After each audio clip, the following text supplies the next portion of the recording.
Tension হচ্ছে?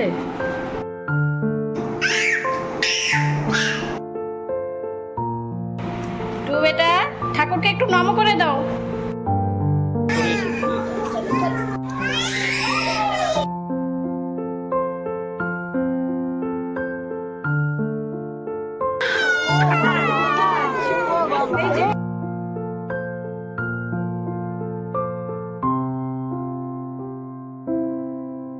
প্রিয়াংশু, আজকে ma'am তোমায় কি পড়িয়েছে?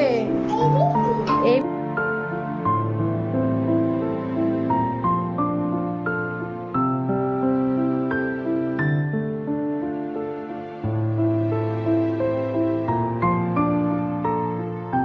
গুড মর্নিং এভরিওয়ান, তোমরা সবাই কেমন আছো? আশা করছি ভালো আছো, আমরাও ভালো আছি।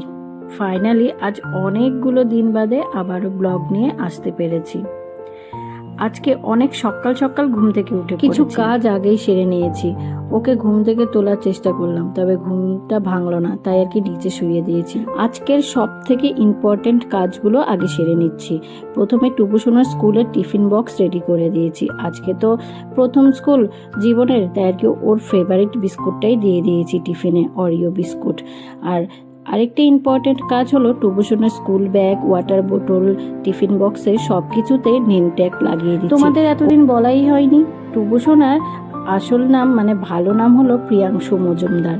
তো একটা হোয়াইট পেপারে ওর নামটা লিখে আমি কাটিং করে সব কিছুতে এভাবে আঠা দিয়ে লাগিয়ে দিয়েছি। ওর স্কুল ব্যাগে টিফিন বক্স, ওয়াটার বোতল আর একটা রুমাল দিয়ে দিয়েছি। স্কুল থেকেই বলে দিয়েছে, আর ওদের বইগুলো স্কুলেই জমা রেখে দেবে, তাই আর কি ব্যাগে দেয়নি, একটা প্লাস্টিকে পুরে নিয়েছি। হাজবেন্ডের জন্য ওই সকালবেলার ব্রেকফাস্টে খেয়ে যাবে ম্যাগিটা করে রেখেছি, আর লাঞ্চ বক্স প্যাক করে দিচ্ছি। তখন সকাল ওই 7:30 পৌনে 8টার মতো বেজেছিল। টেনশন হচ্ছে? ছেলে প্রথমবার স্কুল যাবে, হ্যাঁ? তোমাকে ছাড়া থাকতেও অভ্যস্ত, সারাদিন তো তুমি থাকো না। আমাকে দেখো, বাবাদের সাথে আর কতক্ষণ সময় কাটায়। আজ আমাদের টুপুসোনার জীবনের প্রথম স্কুল, প্রথম স্কুলের প্রথম দিন। অবশ্যই দিনটা আমাদের কাছে বড্ড স্পেশাল। জানি না আমি কিভাবে রিয়্যাক্ট করব, টুবু কিভাবে রিয়্যাক্ট করবে। তো সব মিলিয়ে মিশিয়ে আজকের ব্লগটা দেখো, আশা করছি ভালো লাগবে। হাজবেন্ড অফিসের উদ্দেশ্যে বেরিয়ে যাওয়ার পর আমি রেডি হয়ে চা বিস্কুটটা প্রথমে খেয়ে নিয়েছি। ছেলেকে ঘুম থেকে তুলে দিয়েছি, ওকে ফ্রেশ করিয়ে দুগাল ভাত চটকে খাইয়ে দিয়েছি। সকালেই তো ভাত হয়ে যায়, আর ও ঘুম থেকে উঠে দুধ বা হালকা খাবার খুব একটা খায় না। ও সকালে উঠে এক গ্লাস জল খায়, একটু বিস্কুট খায়। বিস্কুট খাওয়ার জন্য বায়না করছিল, আমি দেইনি, একটু জোর করে দুগাল ভাত খাইয়ে দিয়েছি। ছেলে আমার স্কুল যাওয়ার জন্য ভীষণ এক্সাইটেড, ছোটাছুটি দৌড়াদৌড়ি হলো। ওকে রেডি করিয়ে দিচ্ছি। আমার মনে এখন দুকদুকানি চলছে। টুবুর ফার্স্ট রিয়েকশন, ওর লাইফের প্রথম দিন স্কুলে যাওয়ার জন্য রেডি হয়েছে। কেমন লাগছে অবশ্যই কমেন্ট করে জানিও। যখন ওর কাঁধে ব্যাগটা দিচ্ছিলাম, আমার চোখটা প্রায় ছলছল করছিল। দাঁত দিয়ে নখ কেটে দিয়েছি। প্রথমবারের মতো ছেলে এত সময়ের জন্য মার কাছ থেকে দূরে যাবে। দেখতেই দেখতে ছেলেটা আমার কত বড় হয়ে যাচ্ছে। ঠাকুরকে একটু নম করে দাও, নম করে দাও। স্কুল যাচ্ছ, একটু নম করে দাও, নামতে পারবে না শোনা। হ্যাঁ, এটা অবশ্যই খুশির একটা ব্যাপার। এখন যখন আমি ভয়েস ওভার দিচ্ছি, একটু বেশি ইমোশনাল হয়ে যাচ্ছি। কারণটা আমি ঠিক বলে বোঝাতে পারছি না। হাঁটি করে স্কুল যেতে হয়, হাত ধরেও একটা মান। হ্যাঁ, হাঁটি করবে না।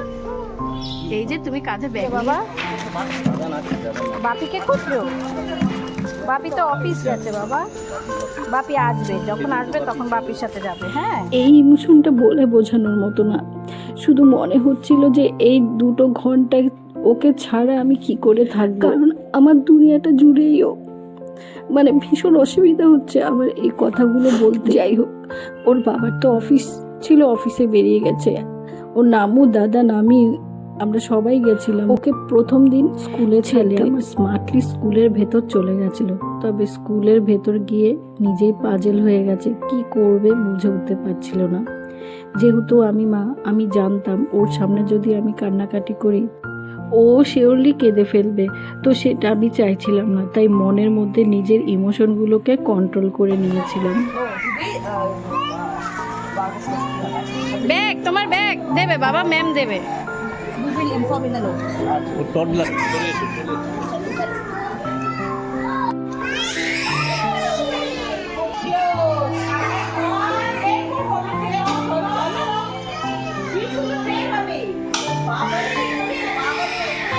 স্কুলে ছেড়ে তো দিয়েছি, তবে তারপর মানে ওকে কোলে করে নিয়ে যাওয়ার পর ওর ওই কান্না ভরা মুখটা দেখে কি করব, ওকে ওখানে ছেড়ে রেখে কি করে আসব কিছুই বুঝতে পারছিলাম না। তাই অনেকটা সময় দাঁড়িয়েছি, অনেকটা সময় ধরে কান্নাকাটি করেছে। ওর কান্না থামার পর বাড়ি ফিরে এসেছিলাম। যাই হোক, আসলে সব কিছু মানিয়ে নিতে একটু সময় লাগবে। নতুন জার্নি শুরু হয়েছে ছেলের সাথে আমারও। ওকে স্কুলে ছেড়ে এসে আমি ব্রেকফাস্ট করে নিয়েছি, একটু চিড়ে ভিজে খেয়ে নিয়েছি। আমাদের রান্নার আজকে খুব একটা ঝামেলা ছিল না, আমাদের রান্না এর মধ্যে কমপ্লিট হয়ে গেছে। আর ওর জন্য করে নিচ্ছি ওই পেঁপে দিয়ে শুক্তো। আসলে একটু তাড়াতাড়ি করে করছি, আমার মনটাও স্কুলেই পড়েছিল ছেলের কাছে। যতক্ষণ অবধি না ওখানে যেতে পেরেছি ততক্ষণ অবধি মনে শান্তি লাগছিল না।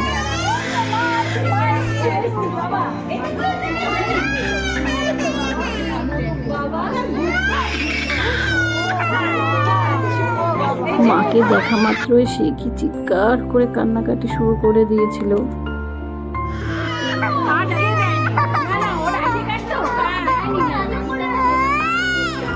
ছেলে আমার মায়ের ওপর ভীষণ অভিমান হয়েছে। মা তাকে একা রেখে কোথায় চলে গেছিল এত সময়ের জন্য, তাই ভীষণ কান্নাকাটি করেছে কিছুক্ষণ। স্কুলে তোমার ভালো লেগেছে? আসবে রোজ খেলা করবে? আচ্ছা, আমরা রোজ এসে খেলা করব। হ্যাঁ, মাম্মাম তাকে কোলে নিয়ে একটু আদর করতে তার সব অভিমান নিমেষেই দূর হয়ে গেছে। ওকে বাড়ি নিয়ে এসে ফ্রেশ ব্যাগের ভেতর থেকে সব চেক করে নিচ্ছিলাম। সব টিফিন সে খেয়ে ফিনিশ করে দিয়েছিল। তো কিসের জন্য বাবা? স্কুলে গেছে এই জন্য আনন্দ? তোমার কটা ফ্রেন্ডস হয়েছে? কটা বলো? ছেলে আমার কান্নাকাটি দৌড়াদৌড়ি সব কিছু করে ভীষণ টায়ার্ড হয়ে পড়েছিল। চান করিয়ে ওকে খাওয়াতে বেচারা ঘুমিয়ে পড়েছিল। আমি না কখনো নিজের ইমোশন কারো সামনে দেখাতে পারি না। ওকে ঘুমন্ত অবস্থায় দেখে আমার আরও কান্না পাচ্ছিল। ওর ওপর দিয়ে আজকের দিনটা সত্যি ভীষণ ধকল গেছে। তবে সবাইকে কাছে পেয়ে নিমেষেই সব কিছু আবার ভুলে গেছে। ওকে ঘুম পাড়িয়ে আমি চান করে লাঞ্চ সেরে নিয়েছিলাম। এখন আবার দেখা হচ্ছে তোমাদের সাথে সেই বিকেলবেলা। টুবু কই? আমি তো খুঁজে পাচ্ছি না। কই? এখানে কে ঢুকেছে? ভূত এখানটায় লুকিয়ে থাকে। ঘুম থেকে ওঠার পর ছেলে আবার দুষ্টুমি শুরু করে দিয়েছে।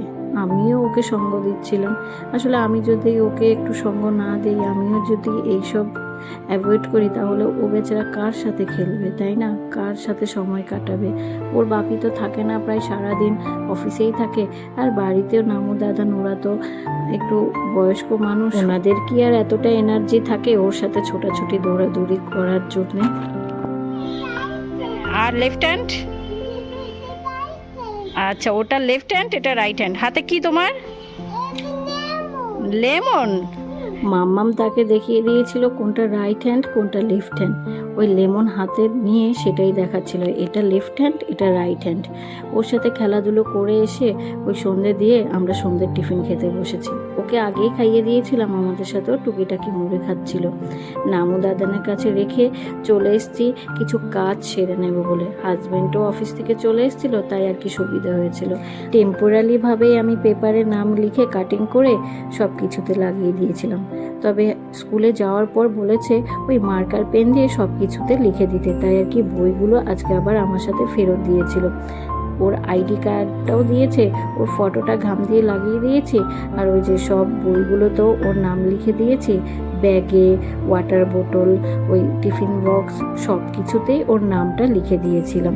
আর এই যে আমাদের ছোট্ট টুকু বাবুর আইডি কার্ড, এটা হচ্ছে স্কুলে গার্জিয়ানদের আইডি কার্ড। আর এই কার্ডটা দেখালেই টুবুকে ছাড়বে স্কুল থেকে। আর এটা হচ্ছে টুবু সোনার আইডি কার্ড। ফটোটা লাগিয়ে দিতে কি কিউট লাগছিল সত্যি। ছবিটা যেদিন তুলেছিলাম কি কিউট একটা হাসি দিয়েছিল। এর মধ্যে ওই কাজগুলো সেরে নিচে এসে রান্নাটা সেরে নিয়েছি। ঘড়িতে তখন ওই 9:10-15 মতো বেজেছিল। ওকে রাতের ডিনার খাওয়াতে বসেছি। সে আবার দেখাচ্ছে স্কুলে কিভাবে ম্যাম তাকে ডান্স করিয়েছে বেবি শার্ক ডুডু গানের সাথে। এটা কি হচ্ছে? সারা ঘরে কি করেছে এগুলো? তোমাদের দুজনকে আমি ওপরে পাঠিয়েছি শোয়ার জন্য, আর এই যে বাবা এদিকে পায়ের উপর পা তুলে মোবাইল দেখছে, আর ছেলে ছেলের মতো চালিয়ে যাচ্ছে। হচ্ছেটা কি? এগুলো কি হচ্ছে? হ্যাঁ, কি নামিয়েছো? এবিসিডি? এবিসিডি কি পড়াশোনা হয়েছে? বলো আজকে স্কুলে ম্যাম কি পড়িয়েছে? A B C. A for apple, B for ball. তুমি পড়েছো তো? বাপিকে বলেছো স্কুলে গিয়ে আজ তোমার কেমন লেগেছে বলো?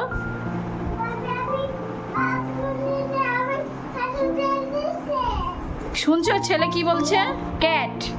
ক্যাটটা ওই এবিসিডি দিয়ে ফিল আপ করো।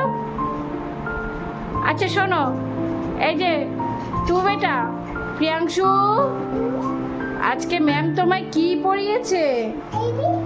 এবিসি। আর ওই যে তুমি ডান্স করেছো, baby Shark do do do, dance করেছো তো?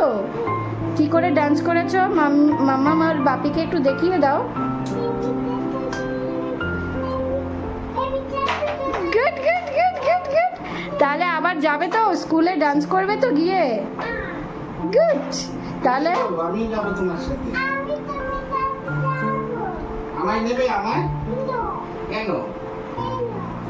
ভাই I will also go with you. নেবে তো? বাপি কি বলেছে? আমি যাবো স্কুল। ওকে শোনো, early to bed and early two rice, এটা পড়ো তো। এখন তোমাকে আর্লি বেডে যেতে হবে, মানে তাড়াতাড়ি তোমাকে ঘুমোতে হবে, আবার তাড়াতাড়ি স্কুল যাওয়ার জন্য ঘুম থেকে উঠতে হবে। হ্যাঁ আচ্ছা, বাবাই বলে গুড নাইট বলে দাও। গুড নাইট, বাবা।